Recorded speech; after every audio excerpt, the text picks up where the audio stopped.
Hi folks, welcome to Crisco's Corner. Unfiltered commentary. Not your truth, the real truth. Please like, share, and subscribe. And as always, thank you for your support.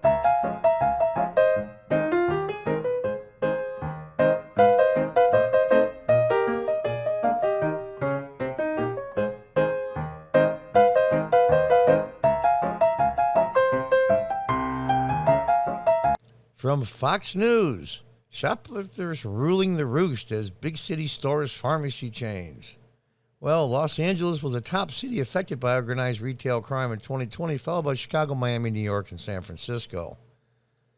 Yeah, because George Soros-backed district attorneys won their races, and they put in their policies, their progressive policies, and now you reap what you sow. Let's read on.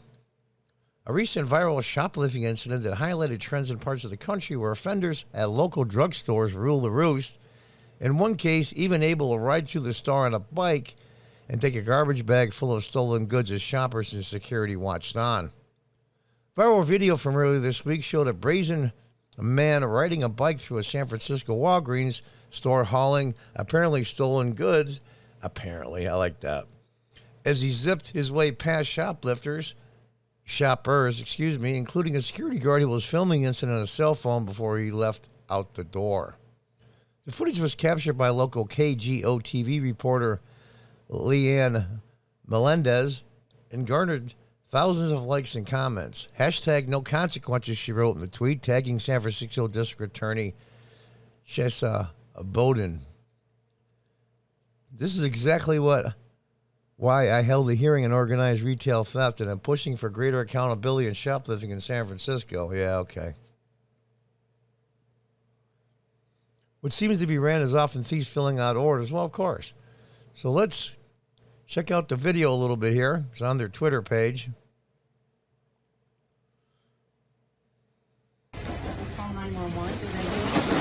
And there he goes. Wow.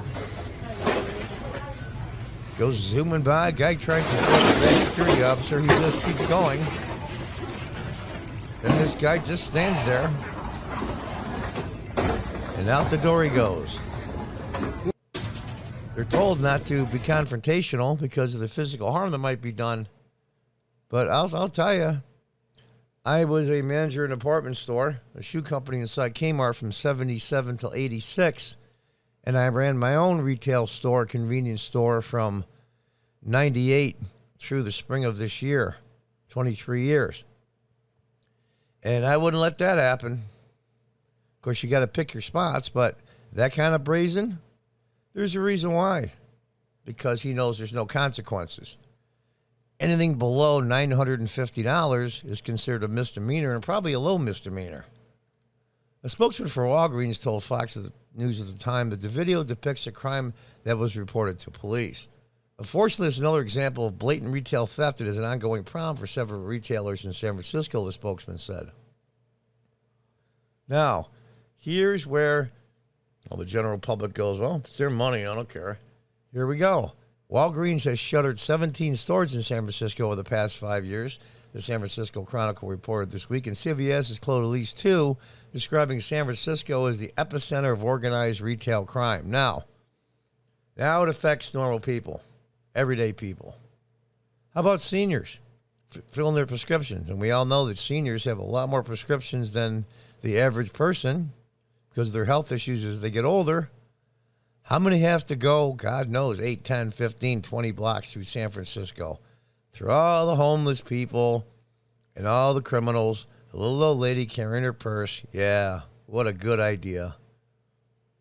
Organized crime, organized retail crime, is a phrase used to describe shoplifting committed by a shoplifting ring, or multiple people who typically steal goods from multiple locations in an organized effort. Oh, yeah. See, here's the thing. I think that one reporter here, at least I think it was in San Francisco, went to a lot of the small bodegas and a lot of the small retail places, and they saw all kinds. It looks like he said, it looks like a Walgreens. It's all the stolen merchandise being sold. You know, you paying $3,000-$4,000 for an apartment in San Francisco, you got to steal $100 a day to make your rent. And that's the way it is. In December, the National Retail Federation identified a list of top cities affected by organized retail crime, with Los Angeles ranking number 1. Chicago was found to be the second highest, followed by Miami, New York, and San Francisco. And months later, in March, the Attorney General Alliance hosted a webinar on the topic. Georgia Attorney General Christopher Carr described organized retail crime as a growing problem. Organized retail crime impacts 97% of retailers in Georgia. Pretty high. This criminal activity exposes Georgia's workforce to potentially dangerous encounters, puts consumers at risk of unknowingly purchasing expired defective goods, and threatens the health and growth of local businesses. He said ORC was also a linchpin for other criminal activities. Yeah. Criminals. Oh. When the penalties are so much less because of your progressive policies, having shoplifting laws and putting people in jail for stealing is racist. It's classist. It goes against poor people just trying to survive. And what do? You put them in jail, you fascist pig. Really? The statement provided to Fox News after the San Francisco shoplifting video went viral. A company said they, like other companies, had seen a dramatic increase in shoplifting incidents and losses from shoplifting since California's sentencing laws changed in 2014 to make all theft below $950 a misdemeanor, when it was previously a wobbler, either a felony or a misdemeanor based on prosecutorial discretion. Now, I used to be a councilman in the early 2000s. I was involved, of course, in drafting, changing, amending laws that affect the city that I was a councilman here in upstate New York, in Binghamton. They can do what they want to. Here's the thing. Where the hell do they get the $950 mark? Usually it'll be a round number. You just take one out of the air. Or you put less than 1,000. Or 999 or less. $950? What kind of bureaucratic mental pygmy thought of that? The spokesman added, enterprising thieves have figured out there are few consequences to shoplifting. They keep the value below $950. Yeah, no kidding.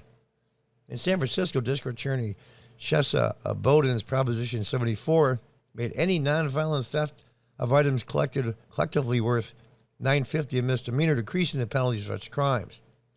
The NFR's December survey found retailers lost an average $719,548 at every $1 billion in sales. I don't buy that. It's got to be a lot higher.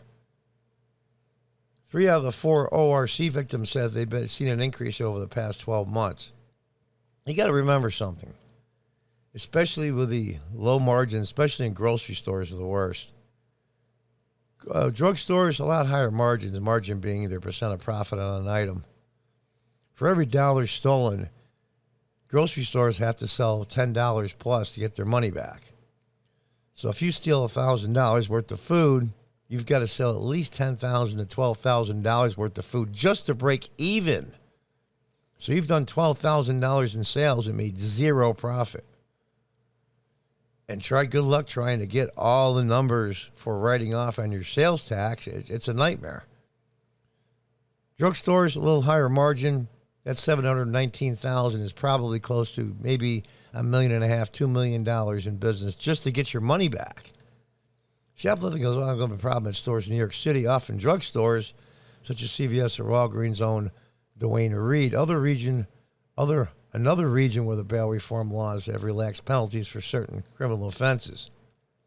Speaking to Fox Nation Now for a Wednesday report, New York Diana Crawford said she watched as one thief inside a drug store began throwing everything into his backpack, going from shelf to shelf. When she asked a store employee about the theft, they reportedly responded, "We have been informed we are not allowed to stop them." The issues come up briefly during the 17th Precinct Community Council April meeting. Yeah, you go through the rest of it. Just more bureaucratic bullshit. Was lauding police officers for a February shoplifting arrest at Bed Bath & Beyond. The arrest had been made after the suspect fled from the store. Edger was describing how the security guard tried to stop the shoplifter, who flashed a knife and got away. The security guard had the presence of mind to let him go, but followed the distance and was able to relay to our office that he entered a subway station. The suspect was later arrested.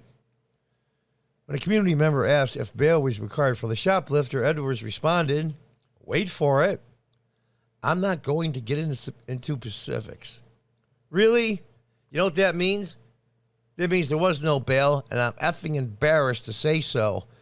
So this is my roundabout way of saying none of your business. Yeah, it is. It is everybody's business. It should be a matter of public record. Why isn't it public record? Did the guy get bail or didn't he? I'm not going to get into specifics. Yeah, which means no.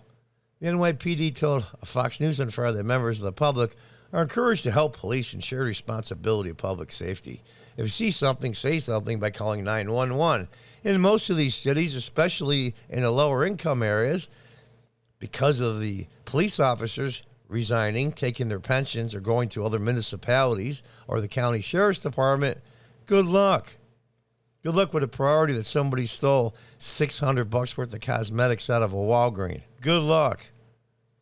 A Walgreens spokesman did not respond to Fox News inquiry seeking information, including regarding the guidance given to New York City employees for shoplifters in their stores. For them, they look at the money. Is the employee getting hurt really bad in a potential lawsuit? Because we can tell employees that they can hold shoplifters or try the best they can. I cut a bunch of shoplifters. I was a manager in an apartment store from, of course, this is a long time ago before the Democrats got back crap crazy, from 1977 till 86. And then I had my own business from 98 to this year, 2021. I don't know. They don't stop them because if somebody gets hurt and they sue Walgreens in this case, the lawsuit will be 100 more times than 1,000 shoplifters. I don't know. Maybe their insurance company insisted on it. Are they going to raise their rates if they stop them? There's a lot involved. But the root problem of all this is progressive district attorneys. We can't put these poor people in jail. You know, a lot of them are people of color, too. Yeah, okay, whatever. So that gives you carte blanche to steal whenever you want to. Now, I didn't know that gentleman in the bikes race, nor do I care. It doesn't matter. That little statue that sits on top of most courthouses is the justice scale lady. Ever see that? And she's got a blindfold on. Justice doesn't give a good damn what color you are, but progressives do. Things did make you sigh. And by the way, all those billions of dollars in theft, that cost is passed on in the price of the goods. Just so the people that say, well, I don't know, it doesn't affect me any, it affects all of us. Until next time, folks, goodbye and good luck.